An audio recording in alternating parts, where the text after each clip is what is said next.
Hey, what's going on, VC? Long time no see. I've got a stack of what I think is a bunch of kick-ass records. So let's just dig in. Let's not even do any chit-chat. Let's just dig in. Let's see. There's a close-up. I hope I don't scare you guys. It is Halloween season. All right. So the first one, I thought I buy a lot of space rock, improv, psychedelic music. So there's, like right now, there's thousands to choose from. I mean, there's tons of bands making, they can make 5 or 6 albums a year, and some of them do. But this band right here, the album cover just really caught my eye. Just kick ass, man. I mean, that didn't say space rock. Now, the band is called Hotel Wrecking City Traders. It's called Passage to Agartha. And they're from Australia. Let me turn this down because I'm not sure if you can hear me. I can't hear myself. It's called Passage to Agartha. They're from Australia. It's 2 dudes. And it's basically a space rock. I would call it doomy, even though they don't classify themselves that. It's instrumental. They call themselves noise. Not really. It's just it's more of a heavier space rock album, instrumental, but it's good. You know, you could play this in the car and not out. The next one that I highly recommend, Cavern of Antimatter. Now, if you're in the know and you like adventurous music, you probably already know the leader of this band, and that's Tim Gain of Stereolab. Now, when they dissolved Stereolab in 2009, they all went their separate ways. Now, him and his wife or ex-wife, Letitia Sadler, went their separate ways. She has a nice solo career where she goes around the country singing, or the world singing, and he created this masterpiece of a band, Cavern of Antimatter. What do they sound like? Well,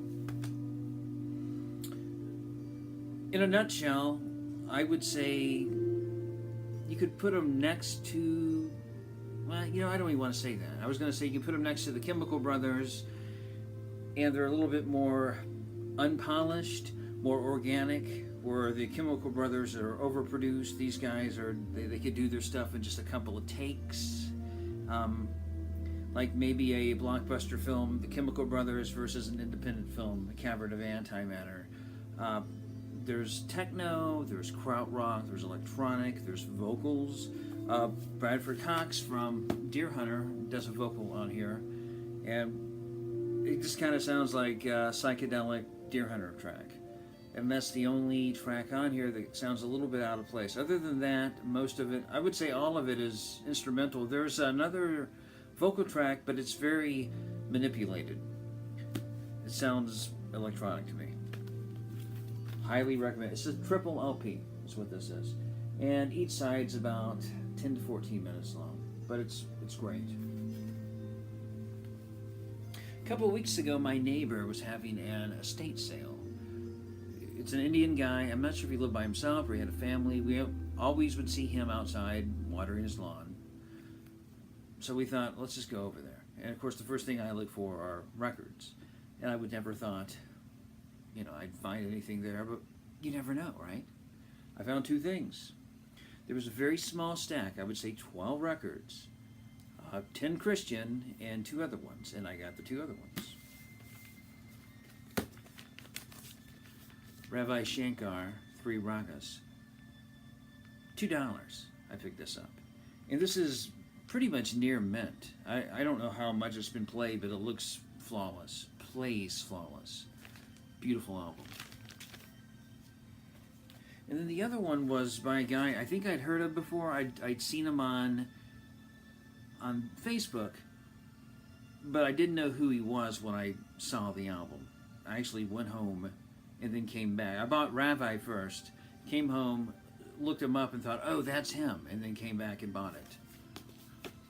and that's Ananda Shankar, Missing You. This is a first pressing from India, and it plays at 45 speed.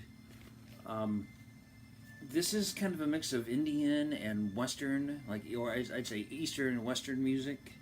Kind of sounds very like world music in a way, and it's cool. I wouldn't say it's like trippy, but it's cool. I mean, you can really get into it. I'm not going to say new age either. You'd have to listen to it. I dig it. I read somewhere that his music was found in the 90s by a bunch of DJs, and he was kind of rediscovered. So there's a lot of substance to his music. Ananda Shankar, look him up. He's cool. We talked about Monster Magnet a couple weeks ago. So I found this for a good deal online. This is, they call it an EP, right? It's not an EP, it's a full-blown album. Monster Magnet, tab 25. And one track on here is 34 minutes.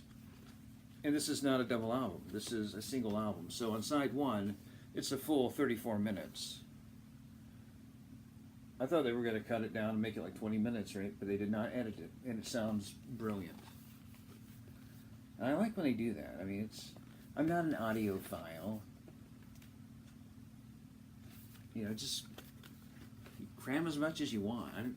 I'm one of the guys that doesn't like to get up every 10 minutes. And, like a lot of these albums, it's a 40-minute album, and they're on double album. So like 10 minutes per side. And they say, yes, it sounds better. But it doesn't sound that much better. I'd rather listen to full 20 minutes and then get up and change it. That's just me. But when Holger Sequoia died a few weeks ago, I started listening to some Can. And I had a few albums out, but this one I didn't put up. So I'm showing this one, Soundtracks. And it's really brilliant. Some folks kind of say it's just, kind of not really put together that well, and some odds and ends, but I can't tell.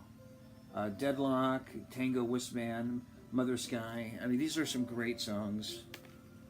And I kind of was like, man, I want to watch these movies, but I just haven't gotten around to even hunting them down. And of course, we've all seen this, right? And probably most of us have this one.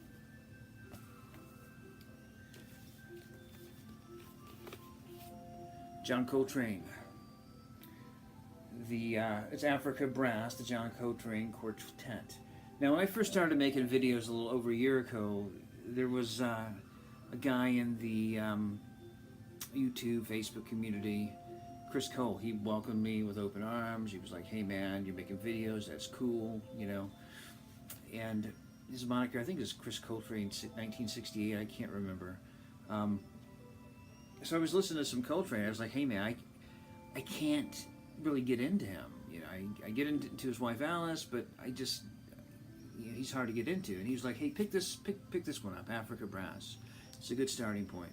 So on his recommendation, I did, and it is a great album. Now, have I really branched out from here? No, not really. I have Love Supreme and this by Coltrane, and Cosmic Music with his wife. So there's 3 Coltrane albums. So I have a lot to go. He just hasn't really grabbed me. But this album is sweet. And speaking of Alice, this is Alice Coltrane and Pharoah Sanders. The El Diand, I guess. I don't know how to pronounce that. It's pretty cool. The album cover is pretty psychedelic, pretty trippy.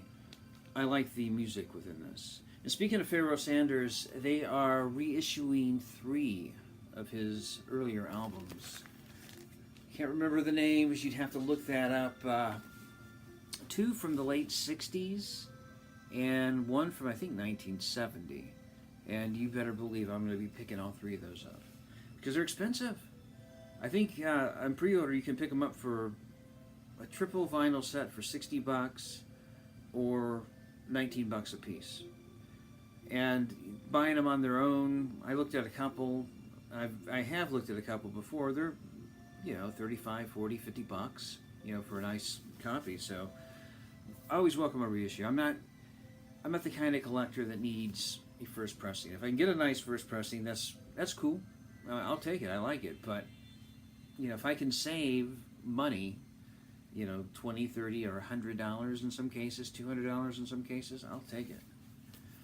Some more Doom Jazz. We talked about Doom Jazz a couple videos ago. I'm still on the Doom Jazz kick.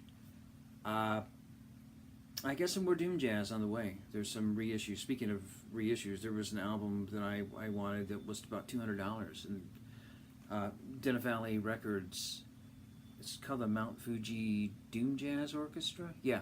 The album's called Succubus, and they reissued it. So I bought it. So I saved myself a couple $100. And that's on the way. They had issues with pressing, so I think it's about a month out, but who cares? Anyway, back to this one. This is the Dale Cooper Quintet. Dale Cooper Quintet and the Dictaphones. The album is called Quarterized Pieces d'Ebenesse. It's on red vinyl. Very nice. Kind of blood red vinyl.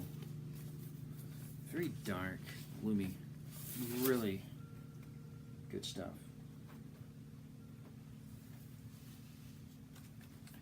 And finally,